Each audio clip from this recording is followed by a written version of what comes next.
All right, how we doing, guys? It's Wednesday, and we are not in my kitchen. We are not in the projection booth. We are in theater number 4 right now. I didn't think we were gonna have a video this week because I haven't had any fucking free time. We're getting ready for the NJ HorrorCon, the first issue of Florida Man Saves Christmas. We're gonna have a big table there. It's gonna be dope.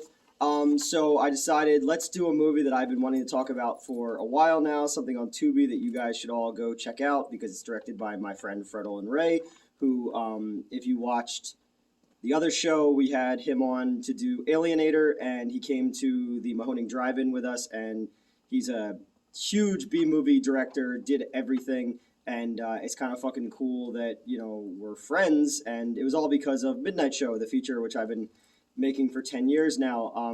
He was a big fan of Steven Sestelli's artwork and reached out to me on Facebook, and I thought it was fake at first when you get a message on Facebook from somebody who you've been a fan of your entire life, and then they're like, hey, we really like your stuff, and I'm like, oh, okay. So I put him and Steven together back in maybe 2013, and he's done a lot of the artwork for him for a bunch of different releases that Retro Media has done, the company that he has.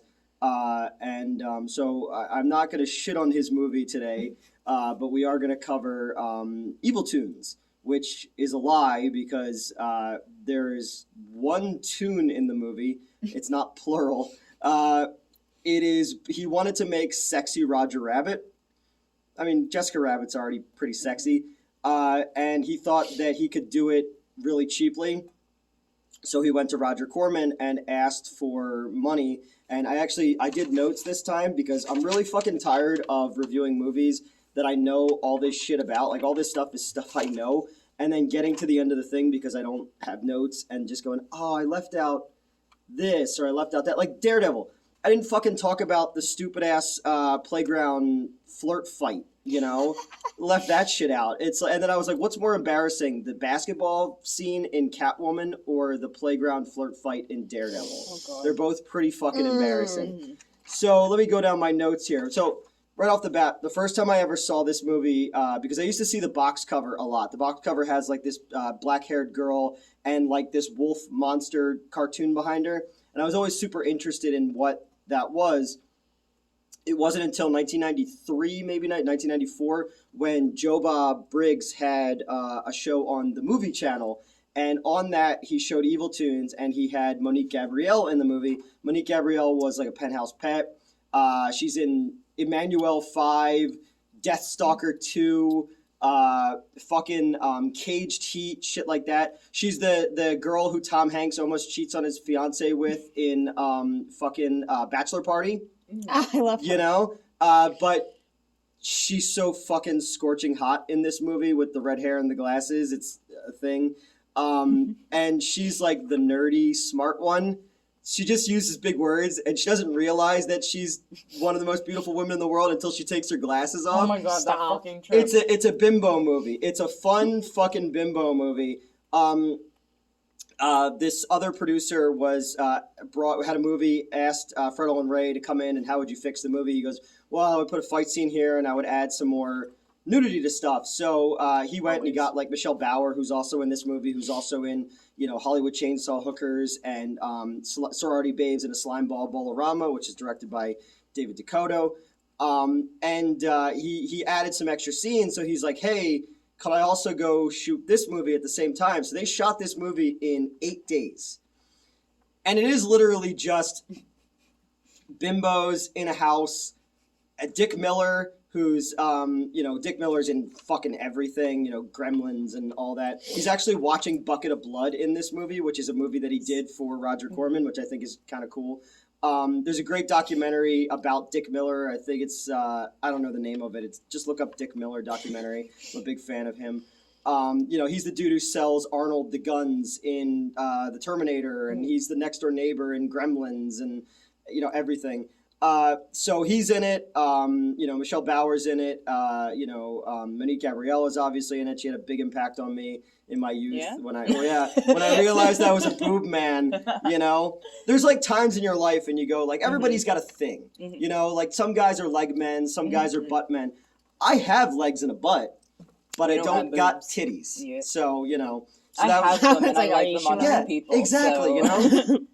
I was, Can't you know, argue I with was. that. I think it was actually like Pam Grier was in a movie.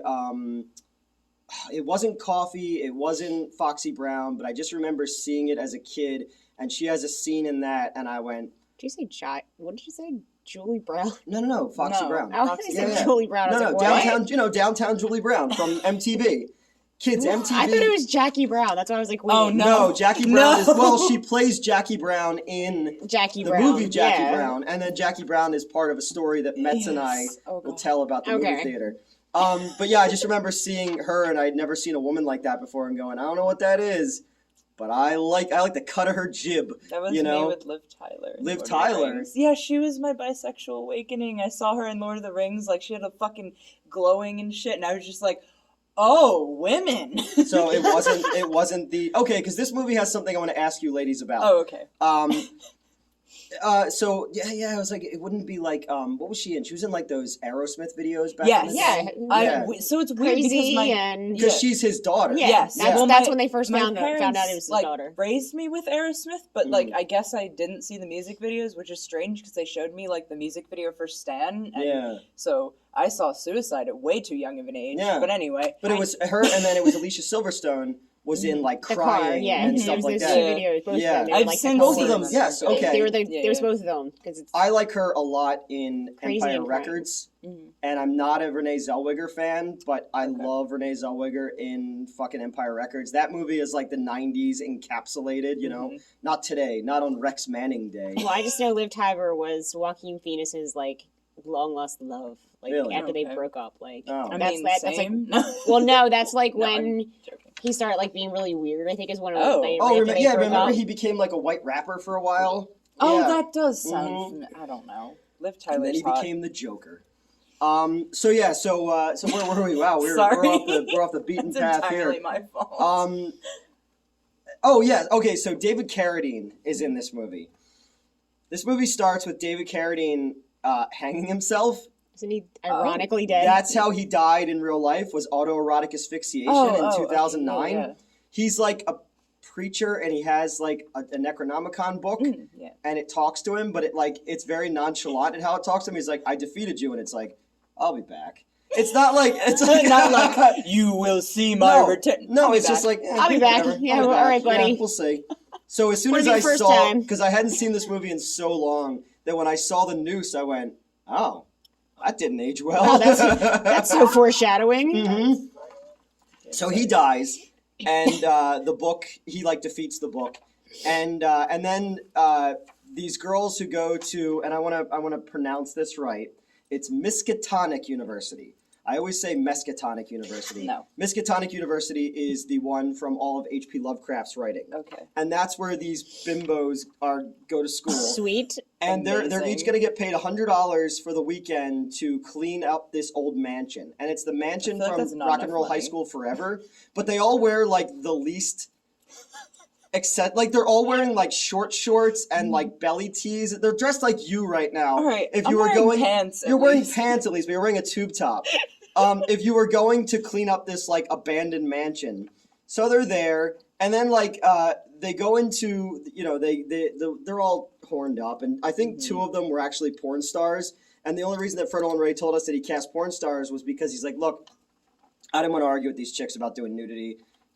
They knew what they were getting in for, and they just came and they did the nudity. That's what I want. I just want people to go, look, this is what we're getting paid for. We're here to work. So they go. How I started You know, my brain was working like, wait, for you. Exactly. For the filming. Yeah. My brain's like, wait, not- you guys for get the paid for filming, it? not, You guys not the get paid. movie theater. I want to clarify. You No, did not hire you didn't me. get hired because I saw your boobs. So going back, he pitched this to Roger Corman, and he said he could make the movie for $250,000. Roger Corman said there's no way possible you could do it for that, so he got $140,000, and he made it. Nice. The girls go and they find this book, and it's wrapped up, and when they go through it, it's filled. It's the Necronomicon, but it's filled with all of these like drawings that they're supposed to be like ancient, but they're like just they're just hand drawn. It looks like you drew on your notebook. Like remember when you were in school, did you ever have to wrap your books in like brown paper bags? Yeah. And you would just draw on them. It looks like that. So so the girls. All right, I want to ask both of you this question. So the girls are left at their own devices. Sure. So when you're when you sleep over right with your girlfriends, do you wear sexy lingerie? Sometimes. And Well, then, okay, yeah. You're talking to me. I wear onesies. I don't know what you're talking If about. you're like intentionally, like I've definitely done a thing where we all like went shopping and got sexy lingerie and then did like try-ons of it, but otherwise No, they were there to work to clean up this house. No, right, yeah, It's sexy definitely lingerie. not. And then they're like tickling each other. Oh, fuck that. Because And it then always ends up in tickling. Yeah, It always but I was ends up I've in never tickling. tickled someone at a sleepover. Oh I've my God. fingered someone at a sleepover, but I've never tickled someone That's at a sleepover. kind of like tickling. You're tickling a Sure, certain part of yeah. the body, you know? But then, like, the girl, I used to do that to I used to do that to my employees. I used to go like this, and I had to stop because I got in trouble. I'd go, Oh, yeah. and they would get to me. I said, if I fingered you long enough, you'd come. That killed me every time. I got in trouble for that. Yeah. So the girls are like, they're having a sleepover. Sadly, yeah. They're supposed to be cleaning, but they decide instead to put on lingerie Sure. and have a tickle fight and eat like sad white bread sandwiches. This just sounds like a Sega game. Yeah, and it's like Night Trap. Yeah, that's what I'm saying. Sounds you know, like a Sega with Dana game. Plato. Rest in peace, Dana Plato. And then there's like this old ass record player, and the girl hits it, and it plays a modern song, and then she does like a strip tease. Sure. What else As do you do all with the creepy- females yeah. do. And then, their so I'm under the friends. impression that the redheaded girl, Monique Gabrielle, has a thing for the dark-haired girl, the way she acts. Okay. Sure. And then, like, she's, like, pulling up her shirt and revealing that Monique Gabrielle has, like, a sports bra on, but she has massive boobs. Oh, yeah. You know? And then she's so, like, oh, I can't be sexy. No one would ever see me sexy. And then she goes upstairs and takes her glasses off and takes her shirt off. And she all and becomes just like goddess beautiful land. fucking goddess tits. And I'm like, come on, dude. That's insane to me because you know how bad my vision is. If you take off my glasses, like maybe I can't see shit. Like, Yeah. I cannot see anything. It's like a shallow Hal type situation. Like, she didn't know, you know, she Right? didn't realize. Oh my he God. thinks that she doesn't realize how hot she is. Is it like the Clark Kent syndrome? Yeah, Yeah. exactly. Oh my God. Well, my thing about Clark Kent is, like, just with any superhero, people realize that they're that person, but they don't want to say anything about it well, because true. it's, You're not gonna piss off Superman. well, no, it's not even that. It's like, look, this fucking dude is like gonna save the city. Like, Yeah. oh, your glasses, Oh, Clark Kent. Yeah. sorry, sir. The way some people draw him, like he like slouches and has like Yeah, you know, that- Yeah, I makes mean, sense. there's posture differences. they go to sleep, and the one girl the dark-haired girl stays up because she's waiting for a man to get there because she's man crazy. You have all these hot women, and Yeah. you're just gonna anyway. So the book comes alive, Naturally, and it's back. a cartoon comes out. Oh no. So the cartoon is in the movie. So it's cell animation. Ooh. It was hand drawn. They had to do this process where the camera had to be completely locked down, and then they had to an Draw artist had over to it. draw over it, and then okay. and so they had to do this thing because she gets raped by the dog. Oh my thing. god! Wait, stop. okay. The wolf dog cartoon rapes her because you sure. can't have Oh, the the one you on can't the have the cover. cartoon in the movie for too long, so she Right. has to get possessed by it. Right. But they actually do a cool thing where there's behind the scenes footage where the dog like rips her top off, but they just had strings on both sides and they pulled it so that's it didn't neat. interfere with. I was like, oh, that's kind of cool. That's really neat. Animation cost $250,000. Jesus Christ! Or was it 250 or was it 25,000? Probably 25. It was 25,000. I'm not good at I was numbers. way off. Yeah, you were. 250 would be a lot. I Are don't you know sure how you to- budget I movies, don't know how to sir? read. How do you do that? So then the girl gets possessed, and then she just starts like killing her friends. Sure. And then Monique Gabrielle is the last one alive. And every time like you need to remind people that there was a cartoon in it, the girl who she's possessed has like fake animal teeth in, okay, yeah. and she'll just freeze like this, and then there'll be a superimposed of the dog Okay, face on yeah. the side. So Monique Gabrielle's the last one alive. She just fucking takes a header down the steps for no reason because they had to have her leg get hurt. And then John Carradine is just there, and he's like, hey, I'm back. Throws the fucking book onto the fire like the end of Evil Dead, and then it looks like cum comes out the eyes of the book, and it goes, yeah, I'll be back. And then all their friends are alive again, Sure. and it's the end.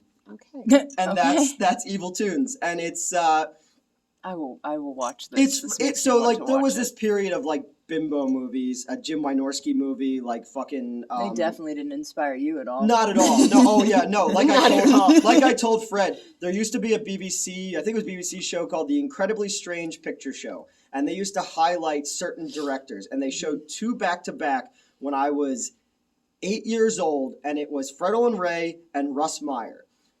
Both men, Russ Meyer especially, was a major influence because he made Faster Pussycat Kill Kill. Oh, yeah. and Up and all that. I remember watching that with you guys. He loved giant tits. Mhm. He didn't make porn. He wasn't interested in the clinical aspects of it, but he just loved Titties. tall. Titties. Yeah, like Arturo Santana was just this tall, statuesque Amazonian Asian dragon lady, and he just had all of these women with giant boobs who would just be dominating men in all their movies. And then Fred Olen Rays, who made these like B movies with like aliens and sci-fi and monsters and Yeah, boobs, none of and this it's just and it was just like inspired you. those things clicked in my head. Mhm. And I remember saying to my aunt, she was like, "Oh, we shouldn't be watching this because in the Fred episode, there's a girl who's like swimming naked in a pool." And I was like, "That's what I want to do with the rest of my life." She's like, "Oh, please don't tell your parents I let you watch this."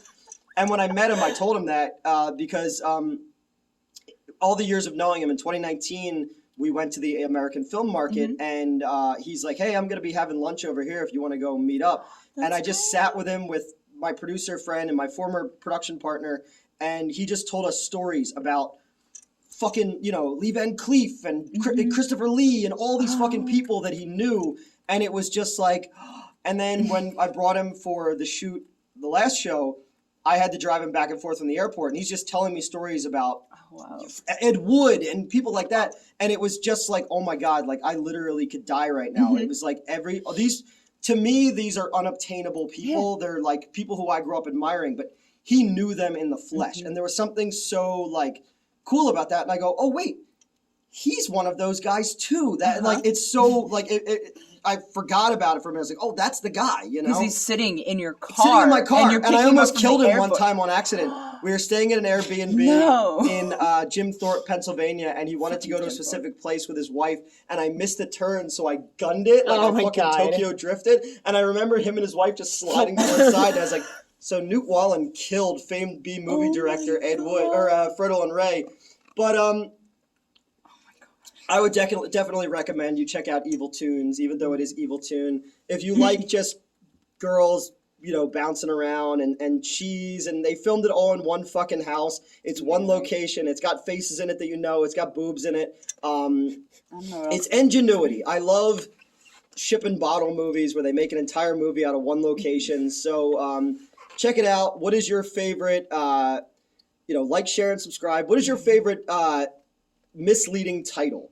All right? Because this is Evil Toons. There's one toon in it. He's in it for 5 minutes tops, we'll say. So what is your favorite misleading title for a movie? And I guess I will see you next Wednesday.